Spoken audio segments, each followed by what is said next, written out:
कहते हैं कि लालच बुरी बला है।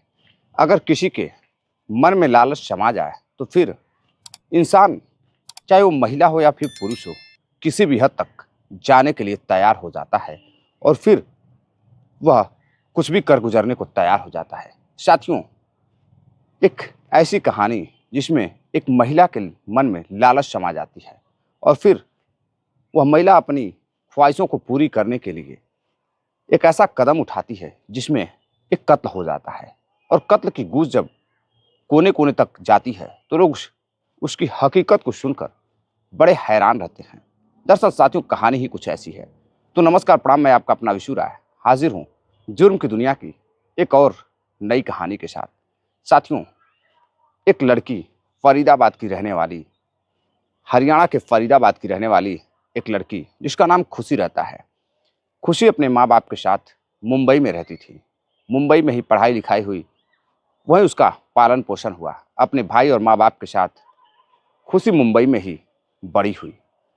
एक दिन जब वह बड़ी हो जाती है तो फरीदाबाद क्षेत्र का ही एक रहने वाला लड़का उसके कॉलोनी में जाता है और वहाँ जाने के बाद वह मेहनत मजदूरी करने लगता है। एक प्राइवेट कंपनी में काम करने लगता है। अब 12वीं पास लड़का प्राइवेट कंपनी में काम करने लगता है, लेकिन उसकी जो खूबसूरती थी वह देखने के बाद उसे हर लड़की यही सोचती थी कि काश यह लड़का मेरा दोस्त बन जाए, मेरा प्रेमी बन जाए। लड़के का नाम रमेश रहता है। रमेश भी घर परिवार का, अपने माँ बाप का इकलौता लड़का रहता है। घर पर जमीन जायदाद तो बहुत थे, लेकिन कोई काम धाम करने वाला नहीं था। कहीं से 1 रुपए का आर्थिक स्रोत नहीं बन पा रहा था। खेती बाड़ी करने के बाद रमेश जब देखता है कि कोई फायदा नहीं हो रहा है तो वह कुछ दिनों के लिए शहर चला जाता है कमाने के लिए। वहां पर उसकी मुलाकात खुशी से होती है और जब रमेश से वो बातचीत करती है तो वह रमेश पर फिदा हो जाती है, अपना दिल लुटा बैठती है और फिर रमेश से धीरे धीरे दोस्ती बढ़ाती है और दोनों एक दूसरे से अब बातचीत करने लगते हैं। बातचीत करते करते लड़की अब रमेश के साथ जीने मरने की कस्में खाने लगती है और रमेश को दिल दे बैठती है। इधर साथियों, खुशी और रमेश दोनों एक दूसरे को बेहद मोहब्बत करने लगते हैं। अब मोहब्बत इस कदर सुरूर चढ़ती है कि अब दोनों एक दूसरे के साथ होटल में कमरे तक शेयर करने लगते हैं, यानी कि शारीरिक संबंध बनने लगते हैं। अब धीरे धीरे समय गुजरता गया। लड़की और लड़के दोनों एक ही जाति बिरादरी के रहते हैं। लड़की अपने घर वालों से कहती है, जिद करती है, तो घर वाले रमेश से शादी करने के लिए तैयार हो जाते हैं। इधर रमेश भी अपने घर वालों से बातचीत करता है और फिर दोनों परिवार फरीदाबाद जाता है और दोनों की, यानी कि खुशी और रमेश की शादी हो जाती है। और जैसे ही दोनों की शादी होती है, रमेश अपनी धर्मपत्नी खुशी, अपनी प्रेमिका खुशी को लेकर जैसे ही अपने घर जाता है, घर की हालत कुछ खास नहीं, ठीक नहीं रहती है। दरअसल पुराने ज़माने का घर रहता है, ईंट से बना हुआ घर रहता है। और जब खुशी उस घर में जाती है कुछ दिन तो वह अच्छा महसूस करती है, काफ़ी खुश थी। लेकिन जैसे ही धीरे धीरे समय बीतता गया, 4 से 5 महीने हुए, अब खुशी देखती है कि यहाँ के लोग तो किसान हैं, उनका पति तो एक किसान है, घर में कहीं से आय का कुछ साधन नहीं है। अब शहर की लड़की वहाँ परेशान होने लगती है। अब अपने घर वालों से बात करती है। घर वाले कहते हैं ठीक है, तुम शहर चली आओ। 2-3 महीने के लिए वह फिर से मुंबई चली जाती है। लेकिन इधर पति अकेले काफ़ी परेशान रहता, घर वाले काफ़ी परेशान रहते हैं। अब घर वाले जिद करते हैं तो फिर से खुशी अपने ससुराल आती है। और साथियों, जब ससुराल आती है तो ससुराल में अब धीरे धीरे सास ससुर से अपनी ख्वाहिशें पूरी करने के लिए अब नोक झोंक करने लगती है। अब घर में जितना पैसा रुपया था सास ससुर खर्च कर देते हैं, लेकिन खुशी की जो ख्वाहिशें थी वह कभी उन ख्वाहिशों को पूरा नहीं कर पाती थी। अब धीरे धीरे उसका पति अब अपने गांव में ही मेहनत मजदूरी करने लगता है, यानी कि एक मालिक के पास जाता है जिसका नाम रतन सिंह रहता है। रतन सिंह के पास जाता है और फिर उनके पास एक ट्रक रहता है। ट्रक ड्राइविंग के लिए जिद करता है तो वह अपने ट्रक पर रख लेते हैं। कुछ दिन खलासी का काम करता है, फिर ट्रक चलाने लगता है। ट्रक चलाने लगता है तो अब धीरे धीरे अब ट्रक से कुछ पैसे चुराने लगता है। जो भी पैसे मिलते, उसके सिवा भी जो पैसे मिलते तो वह चोरियां करता और फिर कुछ पैसे जुटाकर अपने पत्नी की ख्वाहिशें पूरी करने लगता है। अब एक पत्नी को पता चलता है कि जो उनके ट्रक का मालिक है करोड़पति है, काफ़ी पैसे वाला है। अब यह सुनते ही खुशी के मन में लालच उत्पन्न होती है। खुशी अच्छे से जान चुकी थी कि अब उसका गुजर बसर इसी घर में होना है। खुशी सोचती है कि उसका पति ट्रक ड्राइवर है, लोग क्या सोचेंगे, लोग उसके बारे में क्या कहेंगे। जितने उसके रिश्तेदार हैं, उसकी सहेलियां हैं, उसके पास तो पैसे ही नहीं हैं। लेकिन वो किसी को कुछ भी अपने पति के बारे में नहीं बताती थी। अब इधर रोज सहेलियों से बातें करती थी, बड़ी बड़ी बातें करती थी। उस अब उसका एनिवर्सरी आता है। जब एनिवर्सरी आता है तो एनिवर्सरी पर वह ट्रक मालिक रतन सिंह को बुलाती है और फिर उसकी खूब खातिरदारी करती है। इतनी खातिरदारी करती है कि रतन सिंह उसकी खूबसूरती पर फिदा हो जाता है और रमेश के बीवी को अपना दिल दे बैठता है। अब वो अभी मन ही मन सोचने लगता है कि काश रमेश की बीवी उसे मिल जाती है। अब इधर कोई ना कोई बहाना करके रमेश का मालिक उसके घर आने लगता है। इधर रमेश अक्सर अपने मालिक रतन सिंह का ट्रक चलाता था और धीरे धीरे करके पैसे इकट्ठा करता रहा। अब उसके मन में भी एक लालच आ जाती है कि एक खुद का ट्रक होता तो कितना अच्छा होता। पैसे इकट्ठे करने लगता है। तभी एक दिन वो अपनी पत्नी से कहता है कि खुशी, मैं चाहता हूँ कि एक खुद का ट्रक हो। मैं ड्राइविंग नहीं करना चाहता, मैं ड्राइवर की ज़िंदगी नहीं जीना चाहता हूँ। मैं चाहता हूँ कि खुद का ट्रक हो। खुशी कहती है इसमें कोई बड़ी बात नहीं है, बहुत जल्द तुम्हें एक ट्रक मिल जाएगा। अब वह सोचता है कि आखिर कहाँ से उसकी पत्नी इतने पैसे लाएगी। लेकिन एक दिन वह ट्रक मालिक रतन को फ़ोन करती है। राज रतन को जब फ़ोन करती है तो कहती है कि मुझे कुछ पैसों की ज़रूरत है। अब जब मालिक सुनता है कि खुशी को कुछ पैसों की ज़रूरत है तो उसकी ख्वाहिशें पूरी कर देता है। जितनी पैसों की उसकी ज़रूरत रहती है वो पूरी करता है। और धीरे धीरे दोनों के बीच बातचीत शुरू हो जाती है और फिर बातचीत इस हद तक आगे बढ़ जाती है कि एक दिन वो अपने सास ससुर से झगड़े करती है और फिर नया मकान की बात करती है। अब नया मकान बनवाने लगती है और इधर मालिक से ही ट्रक मालिक से रतन से पैसे ले लेती है।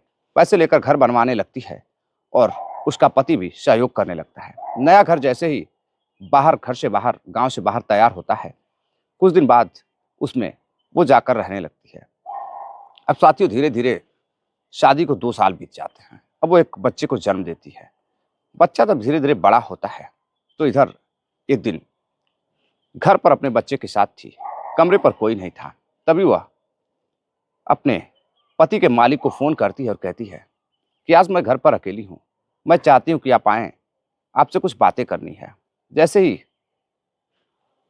मालिक को पता चलता है कि आज वो घर पर अकेली है तो अभी मन ही मन मुस्कुराने लगता है, खुश हो जाता है और फिर रात के अंधेरे का फ़ायदा उठाकर वो उसके घर पहुँचता है।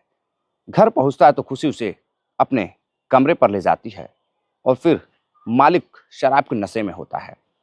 उसके साथ अब संबंध स्थापित करने लगती है। अब दोनों एक दूसरे के साथ अतरंग खेल खेलने लगते हैं। अब इधर मालिक को पैसे के लिए खुशी खुश करती है और फिर दोनों एक दूसरे को दिल दे बैठते हैं। अब धीरे धीरे खुशी और मालिक दोनों एक दूसरे से बातें करते। जब भी पैसे की बात होती तो दोनों एक दूसरे से शेयर करते।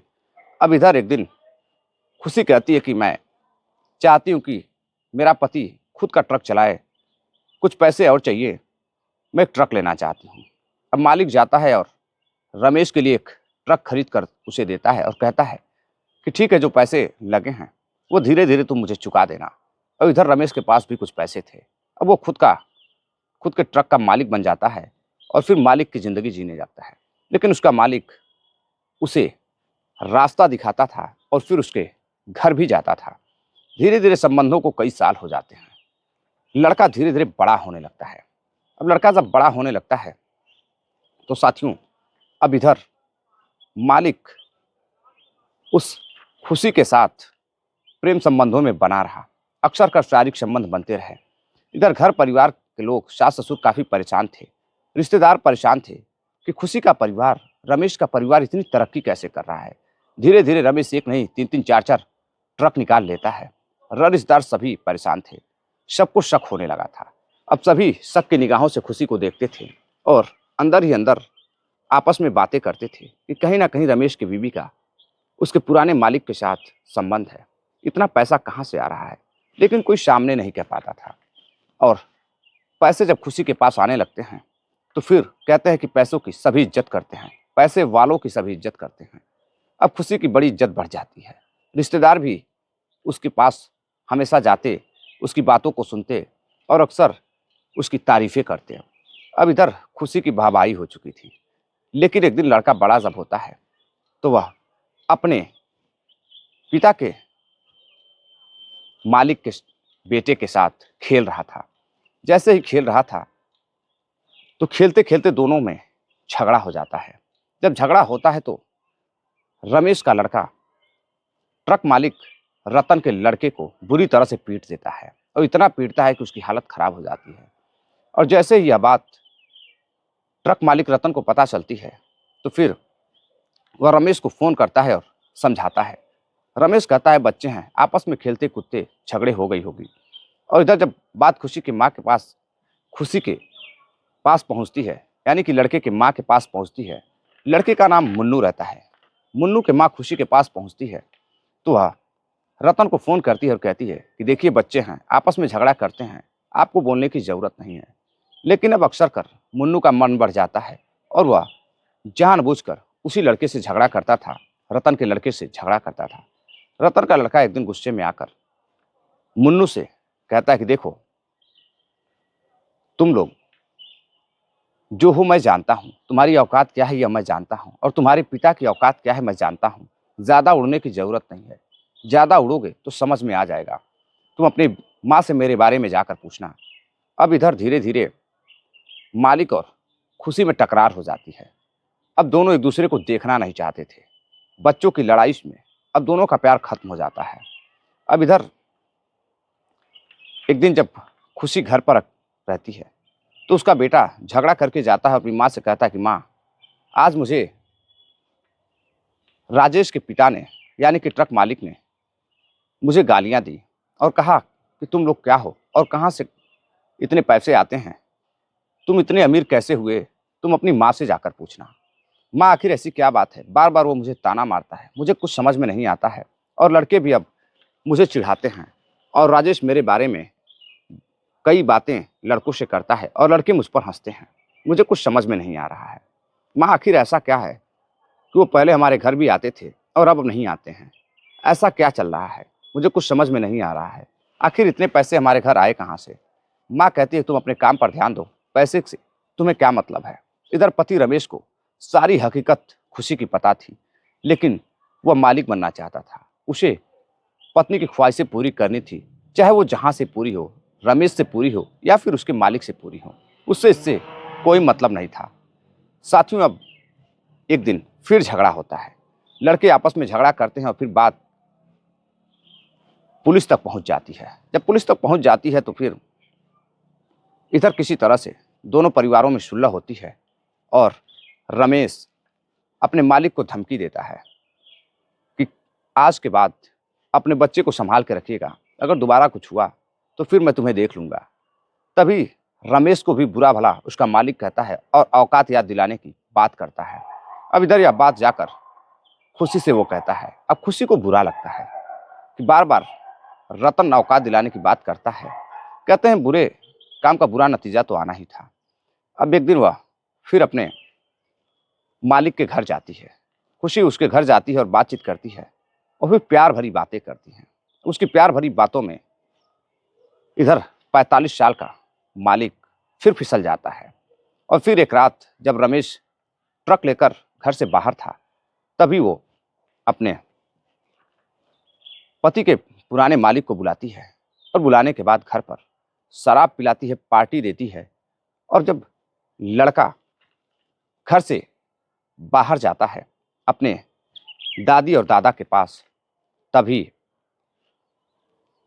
उस व्यक्ति का, यानी कि राव रतन का कत्ल कर देती है, गला दबा देती है नशे में। और जब उसकी मौत हो जाती है तो अपने बेटे को फ़ोन करके बुलाती है।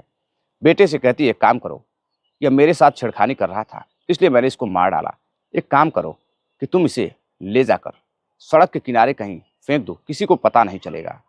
अब वह 4 व्हीलर निकालता है, उसमें माँ बेटे मिलकर उसकी लाश को रखते हैं डिग्गी में और उसके बाद वहाँ से किसी तरह से उस बॉडी को लेकर दोनों जाते हैं और एक सड़क के किनारे फेंक कर सुनसान जगह पर चले आते हैं। साथियों, अगले दिन जब एक व्यक्ति वहाँ से गुजरता है तो देखता है कि यह तो रतन है, सड़क के किनारे गिरा हुआ है, इसको क्या हो गया है। बड़ी हैरानी के साथ जाता है तो देखता है कि उसकी तो मौत हो चुकी है। अब यह खबर जैसे उसके घर वालों को लगती है, लोग बड़े हैरान थे कि किसी से कोई दुश्मनी नहीं थी, अचानक से इसकी मौत कैसे हो गई। अब देखते ही देखते लोग पुलिस को भी फ़ोन करते हैं, पुलिस भी मौका वारदात पर पहुंचती है। साथियों, जब पुलिस पहुंचती है, जांच पड़ताल करती है तो पता चलता है कि किसी से कोई दुश्मनी नहीं है। अब लोगों का कहना था कि शायद लेन देन में कुछ हुआ हो। अब इधर कहीं से पुलिस को खबर मिलती है कि इसका गांव के ही एक खुशी नामक महिला के साथ नाजायज संबंध था और इधर आए दिन दोनों के लड़कों में झगड़ा होता था, तो दोनों का आना जाना बंद है। अब इधर इस समय से कुछ समय से वह खुशी के पास नहीं जाता है। अब पुलिस को शक होता है तो पुलिस कॉल डिटेल्स निकलवाती है। कॉल डिटेल्स निकलवाती है तो पता चलता है कि जिस दिन उसकी बॉडी मिली थी उसके एक दिन ठीक पहले खुशी ने फ़ोन करके घर पर बुलाया था।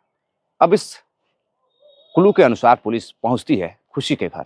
साथियों, खुशी के घर पहुंचती है और खुशी को गिरफ्तार करती है और फिर खुशी से जब पूछताछ करती है तो खुशी इधर उधर की बातें करती। लेकिन जब पुलिस यह पूछती है कि तुमने फ़ोन क्यों किया था इतनी रात को, तब खुशी फंस जाती है और फिर समझ नहीं पाती है कि उसे करना क्या है। अब वह पुलिस की बातों में फंस जाती है और फिर सारी हकीकत बयां करती है।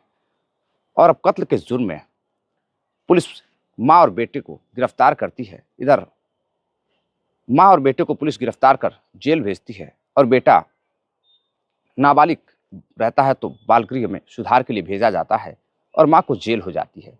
अब इधर जब रमेश को यह घटना की जानकारी होती है तो रमेश भी अब अपने किए हुए काम पर शर्मिंदा हो जाता है। काश रमेश ने अपनी पत्नी का मन नहीं बढ़ाया होता, वहीं पर उसकी ख्वाहिशों को रोक दिया होता या फिर अपने तरीके से ख्वाहिशों को पूरी किया होता।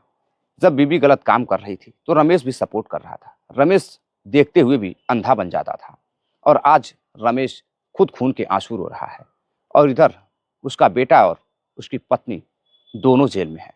साथियों, जब यह घटना लोगों तक पहुंचती है तो लोग बड़े हैरान थे कि एक पति ही अपने पत्नी का सपोर्ट कर रहा था अवैध संबंधों में और फिर उसका नतीजा जो आता है वो सबके सामने रहता है।